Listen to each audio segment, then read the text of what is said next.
Guys இன்றைக்கி வந்து பார்த்திங்கன்னா நம்ம என்ன பப்பி கொண்டு வந்திருக்கிறோன்னா டேஷ் ஆன் பப்பி தான் கொண்டு வந்திருக்கோம். ஸோ டேஷ் ஆன் பப்பி ஒரு பிளாக் அண்ட் டேனு ஒரு ப்ரௌன் அண்ட் டேனில் 2 பப்பீஸ் நம்ம இன்றைக்கி நம்ம ஷாப்பில் அவைலபிள் இருக்காங்க.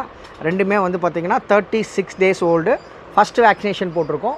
ஸோ பப்பீஸ் எல்லாமே full and full pedigree pro mother and pup ஸ்டார்டரில் பெடிகிரி ப்ரோ கேர் தான் கொடுத்துட்ருக்கோம். ஸோ பப்பீஸ் நல்லா ஹெல்த்தியாக இருக்கானுங்க.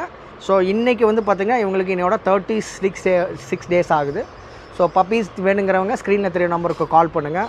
ஸோ இது வந்து பார்த்திங்கன்னா ரொம்ப ஷார்ட்டாக வளரக்கூடிய ஒரு ப்ரீடு. இது வந்து உங்களுக்கு பெருசாக வந்து ஹேர் ஃபால் இருக்காது. ஹேர் மெயின்டெனன்ஸும் வந்து உங்களுக்கு ரொம்ப ஈஸியாக இருக்கக்கூடிய ஒரு ப்ரீடு தான் இந்த டேஷ் ஆன் ப்ரீடு. ஸோ தேவைப்படுறவங்க நம்ம ஸ்க்ரீனில் தெரிய நம்பருக்கு கால் பண்ணுங்கள். ஸோ உங்களுக்கு தேவையான பப்பீஸை நீங்கள் புக் பண்ணிக்கலாம். ஒரு male puppy black and Daniil ஒரு மேல் பப்பி, தென் ஒரு ப்ரௌன் அண்ட் டேனில் ஒரு ஃபீமேல் பப்பி. 2 பப்பீஸ் இருக்குது. ரெண்டுமே நம்ம பவன் ஃபிஷ் பெட் ஷாப்பில் தான் இருக்குது. ஸோ கால் பண்ணுங்கள், புக் பண்ணுங்கள். Thank you guys.